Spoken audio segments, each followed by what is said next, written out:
Extraordinary goings-on in a car park in Leicester could change history and resurrect the reputation of a king who's been marked by history as a grotesque murderer and usurper. If the remains dug up on the site of the old Greyfriars Church are those of Richard III, it may start a chain of events which would render Shakespeare's famous play, not to say hundreds of history books, suspect.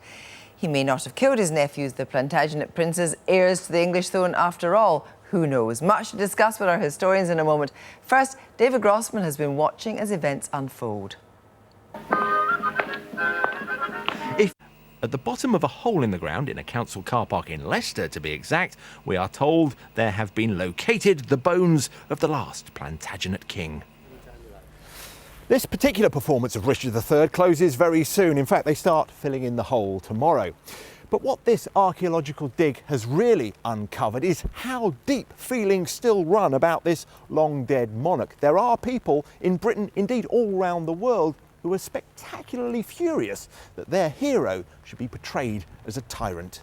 There's a lot of information about Richard III before the Tudor writers get to him.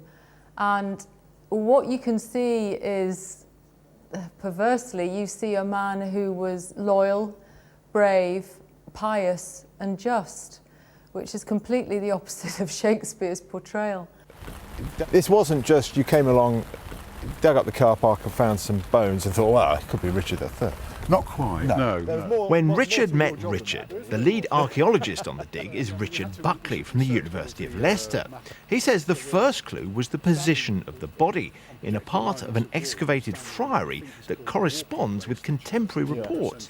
But there was even more compelling evidence. The second thing is the signs on the actual skeletal remains themselves, of particularly the spinal abnormality, trauma to the skull, and then the remains of this projectile point between two of the vertebrae. So it was an unusual burial anyway, in that it had clearly somebody who died a violent death. Right. And it was in the choir of the church. And there was that spinal abnormality. Yes, but I thought that was correct. all Shakespeare's imagination. Well, this abnormality doesn't necessarily mean that he was a hunchback, as Shakespeare says.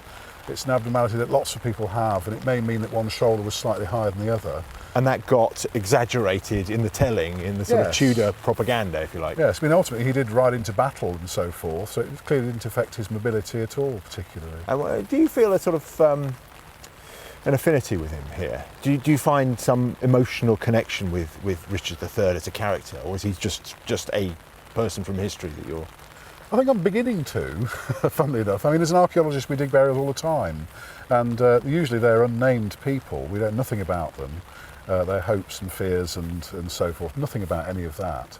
But to actually find a burial that's potentially a named individual and somebody who's died a violent death, yes, it's quite a moving experience in many ways. Never had a limp, always walked my full height. Never had a hump and my arm was all right. Never. There have been attempts to rehabilitate Richard before, like the children's BBC programme Horrible Histories. Our Tudor propaganda, it's all absurd. Time to tell the truth about King Richard III. It was, of course, Shakespeare who took Richard's reputation, but should we care? After all, in return, he gave us one of the great works of literature.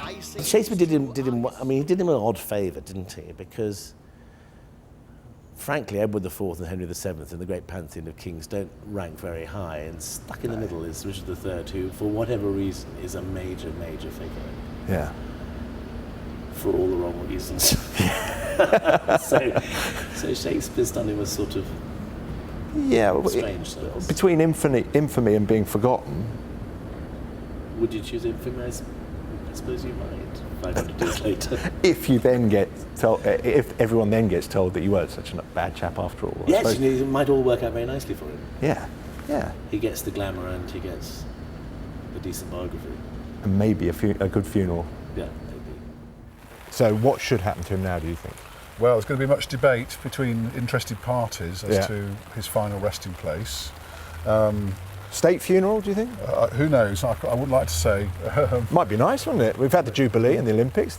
Richard III's state funeral could be the next big thing, really. I think we in Leicester would like to see him stay here, if possible. Really? Did he have a big connection with Leicester? Is his Leicester... I mean, the people in York say he should come to York, and there's people in London who say, oh, Westminster Abbey. Why Leicester? Well, I suppose he died in Leicestershire at Bosworth. That is true, if that was him. And he's been buried here for 527 years, and nobody's shown any interest until now in looking for him and removing him. So finders keepers. Yeah, probably. Now my tale is told, you won't hear a bad word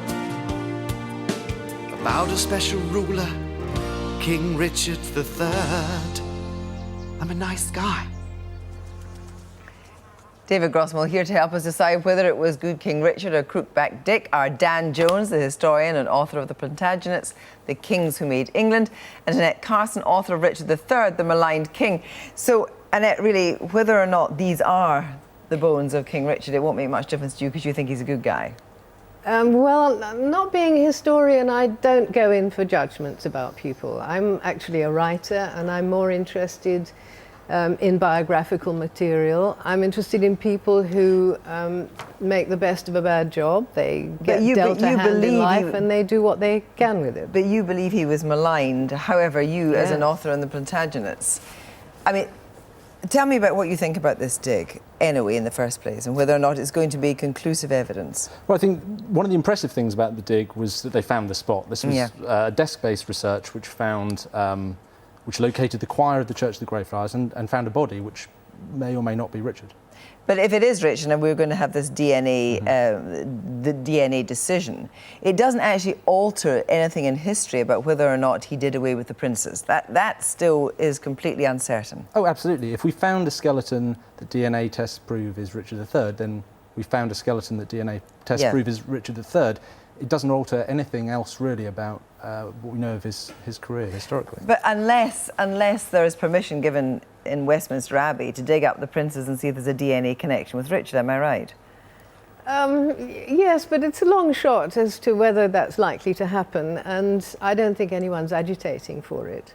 I mean, what we're interested in now is the fact that Richard has become something of a cause célèbre. The media are terrifically stirred up about it. There are people in England now watching television and thinking, oh, maybe I'll find out more about this guy. So from that point of view, it can only be a good thing that he's become somebody that people are very interested in right now.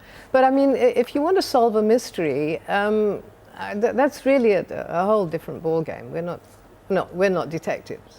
But what would be exciting for you as an outcome from this?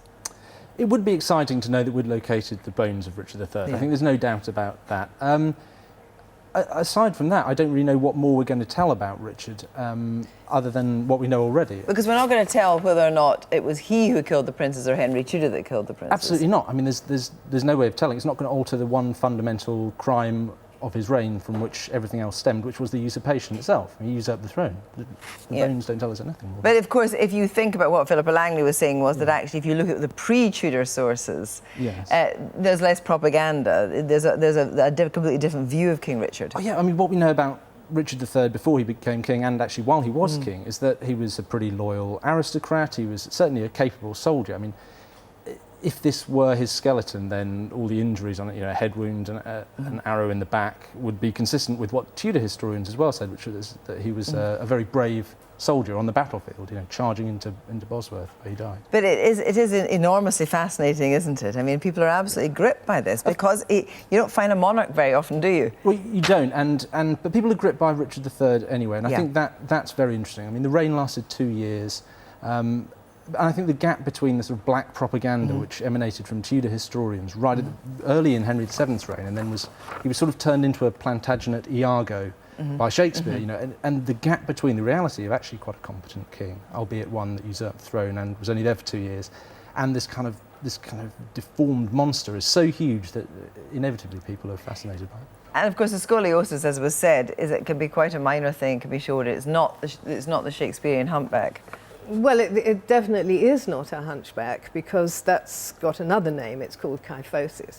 So scoliosis is just a sort of S-bend in the spine, which makes one shoulder a little higher than the other, and depending on the severity, depending on how visible it is. So when all the work is done on the body, then the big decision will have to be made about where to have the funeral, what kind of funeral to have, and what's your view? Well, I think that's kind of out of our hands because at the moment we have a plan and now suddenly a whole lot of other people have leapt in. What's and your said, plan? Well, the plan has always been, according to good archaeological practice, which is that if you exhume a body, then when you reinter it, you place it in the nearest, the place that's nearest to where you exhumed it from. So you go for Leicester? Yes, I go for Leicester. So would you go Cathedral, for yes. York or would you go for Westminster Abbey? I think you have to stick with archaeological best practice and go with Leicester, and I think the city of Leicester would be absolutely delighted because they have put a lot of work in. I mean, they've closed a council car park for all summer, which must have been. But if he's a monarch, shouldn't he be interred in Westminster Abbey, perhaps? I don't know. I think there'd be something pretty cartoonish about a state funeral for the bones of a medieval king. I think leave them where they are. And we haven't heard from the Queen about what she would wish to Maybe she happen. can And come on Westminster next Abbey is actually a bit Tudor inclined, you know. It's not the place I would have He chosen wouldn't be a to happy put it. person there then. No, I don't think so. Thank you both very much indeed.